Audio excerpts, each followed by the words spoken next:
When I get back into the Oval Office, we will totally obliterate the deep state. We will establish a Truth and Reconciliation Commission to declassify and publish all documents on deep state spying, censorship, and corruption. By the way, they spied on my campaign.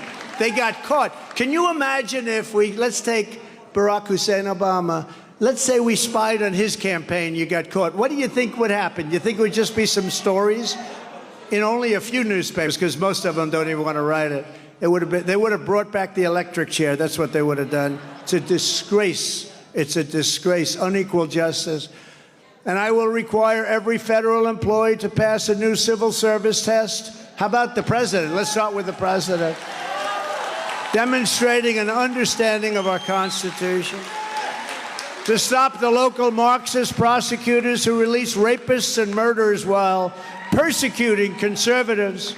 On day one of my new administration, I will direct the DOJ to investigate every radical district attorney and attorney general in America for their illegal, racist, in reverse enforcement of the law.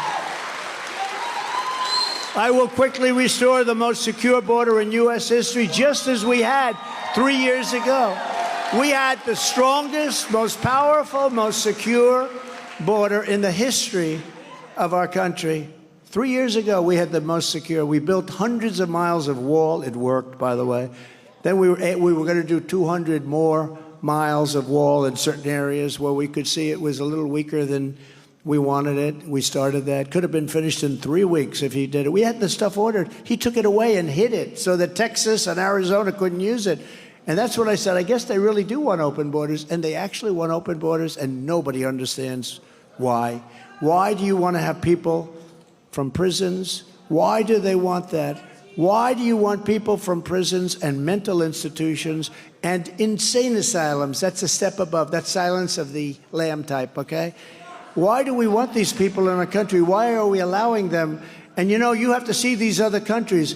They are, I mean, they've never had it so good. Their prisons are emptied out into the U.S. They have no more costs. They don't want to take care of these people for 70 years, which is what you could have. I mean, they have this MS-13. You saw what happened yesterday with this killer, this thug. He was an MS-13. The level of violence, they called it demonic. The level of violence is incredible. We have become a dumping ground for the entire world. The money they save, no prisons, no mental institutions. There was a story recently about a psychologist or psychiatrist, but a psychologist who worked in mental wards in South America. And he said, I worked 24, a good man, he worked 24 hours a day taking care of very mentally ill people. And he was sitting there reading a newspaper, and they asked him, what's he doing? He said, I have no more work. The people have all been let go into the United States. Can you believe this is what we're doing? How stupid are we? This is what we're doing. And this you pay for. I mean, sure, we can get a lot of them out, but this is what we're paying for. And the crime, you have not seen anything. Wait till you see this. But he said they've let him go in the United States. But this is not true with the 3 or 4 countries that we think of, Honduras and Mexico, El Salvador. This isn't just that little area. This is all over the world they're letting them in, from all over the world. They're coming in. They're coming through the southern border, and we had it stopped up. One of the very first bills I signed will be for a massive increase in Border Patrol and colossal increase in the number of ICE deportation officers. We're going to follow the Eisenhower model. People don't realize it with Eisenhower. He was very tough on illegal immigration. A lot of people don't realize that. He was really tough on illegal immigration. We will use all necessary state, local, federal, and military resources to carry out the largest domestic deportation operation in American history. And they'll take them back, too. You know that story. They weren't taking them back, and I said, good, if they don't take, they weren't taking them back for decades. And the generals came up there, sure, they won't take them back, sir. And I said, well, do we give them any money, like any kind of subsidies or anything?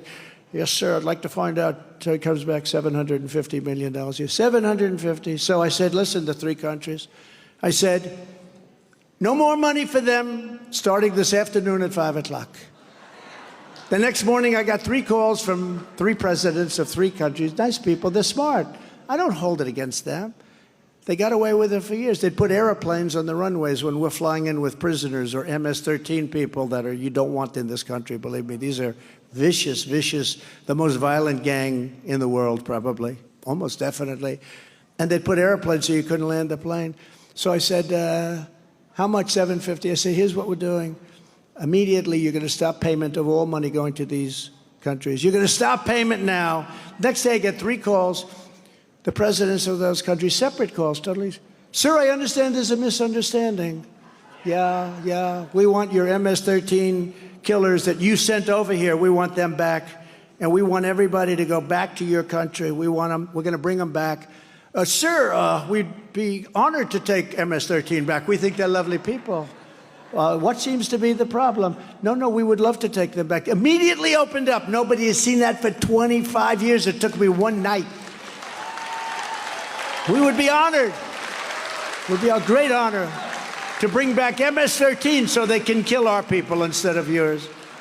No, it's terrible. The people that run our country are stupid people. I will ask every state and federal agency to identify every known or suspected gang member in America. And by the way, our police are incredible. Our firemen are incredible. Our police are incredible. And you know what? They know the bad ones. They're in the cities. These Democrat-run cities are going to hell. The whole world is watching. But these police are incredible. They know the bad ones, but they don't want to lose their pension. They don't want to lose their wife or their husband. They don't want to lose their home. So they're told to stand back, but they know every bad one. They know everything about it. But I'll ask every state and federal agency to identify every known or suspected gang member in America, and every one of them that is here illegally. The police know every one of them. We'll pick them up and we'll send them back home where they came from. They'll be out of here. And I will restore my travel ban to keep radical Islamic terrorists out of our country. You saw what happened. 4 years. 4 years we went. 4 years. You saw that, right? We were very tough on that. We don't want our buildings blown up. We don't want to have problems. The Biden border crisis is also a drug and fentanyl crisis and a human trafficking crisis like never before, mostly with women, very sadly, mostly with women. And it's now the number is 12 times what it was 3 years ago, 12 times. We had it really down. We were so tough on that, what they do with women and to women. Under my administration, we reduced drug overdose deaths in New Hampshire by 18%. 18. We had it 15, then we had it 18. And our First Lady worked very hard on that, I will tell you. She worked very hard on that.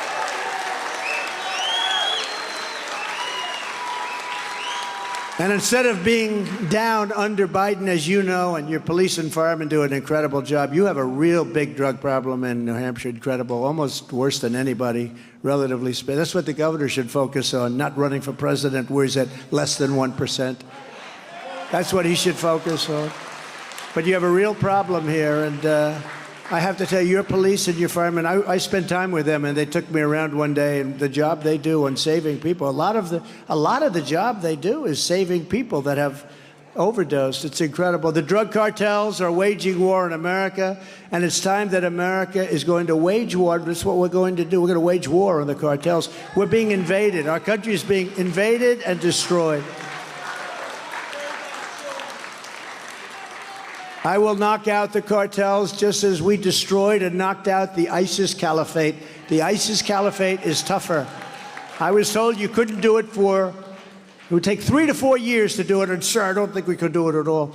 I did it in 3 weeks. I knocked them out in 3 weeks. We have great generals. Not the guys on television that leave Afghanistan before they take out our equipment and our American citizens, where we lost 13 great people. And nobody ever says this, where many soldiers were just obliterated. Their arms, their legs, their face, obliterated because of people that didn't know how to do their job. And why aren't these people fired? Why aren't they fired? And I will ask Congress to pass legislation ensuring that drug dealers, drug kingpins, and human traffickers receive the death penalty, because it's the only way you're going to stop it.